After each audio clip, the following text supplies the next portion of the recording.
जनसत्ता दल लोकतांत्रिक पार्टी जिंदाबाद जिंदाबाद। श्री रघुराज प्रताप सिंह राजा भैया जिंदाबाद जिंदाबाद।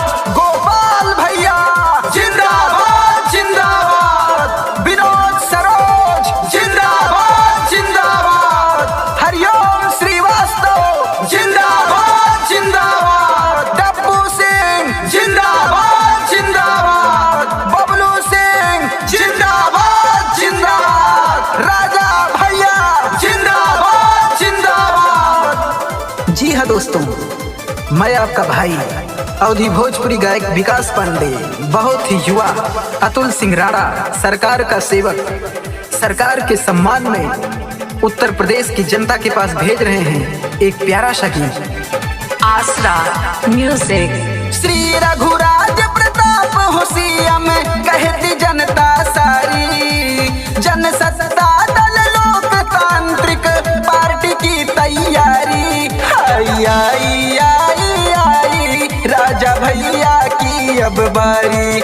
आई आई आई आई राजा भैया की अब बारी। गुदुल्ली शुक्ला समाज सेवी और बहुत ही युवा और कर्मठ सरकार के सेवक अतुल सिंह राणा और प्रदेश के लाखों युवाओं में माननीय राजा भैया के लिए एक अलग सी निष्ठा और उत्साह देखने को मिलता है।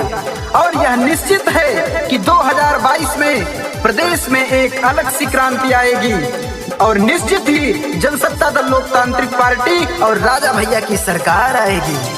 निर्धन असहाय गरीबों को उनका अधिकार दिलाना है। यूपी के सिंहासन पर राजा भैया को लाना है। निर्धन असहाय गरीबों को उनका अधिकार दिलाना है। यूपी के सिंहासन पर राजा भैया को लाना है। भ्रष्टाचार खत्म होगा ना रहेंगे भ्रष्टाचारी। एक नाम बस एक पार्टी हम सबको है प्यारी। आई आई आई आई राजा भैया की अब बारी।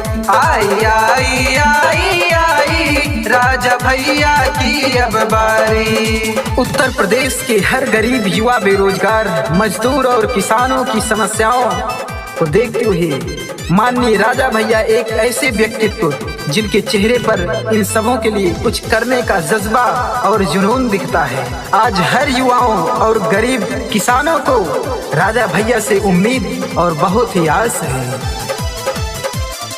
राजा भैया के संग मिलकर आगे कदम बढ़ाना है। सत्य अहिंसा न्याय धर्म का परचम फिर लहराना है। राजा भैया के संग मिलकर आगे कदम बढ़ाना है। सत्य अहिंसा न्याय धर्म का परचम फिर लहराना है। खुश होगा जनमानस, होगी दूर सभी दुश्वारी। शिक्षा स्वास्थ्य प्रशासन की सुविधाएं होंगी भारी। आई आई आई आई राजा भैया की अब बारी। आई आई आई आई राजा भैया की अब बारी। ले मसाले चल पड़े हैं लोग इस प्रदेश के, अब अंधेरा जीत लेंगे लोग इस प्रदेश के।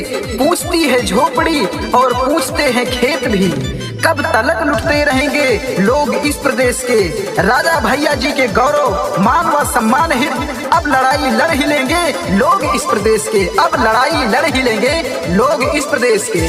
दलित और मजदूर किसानों का चेहरा चमकाना है। हर एक जाति धर्म मजहब का गौरव मान बढ़ाना है।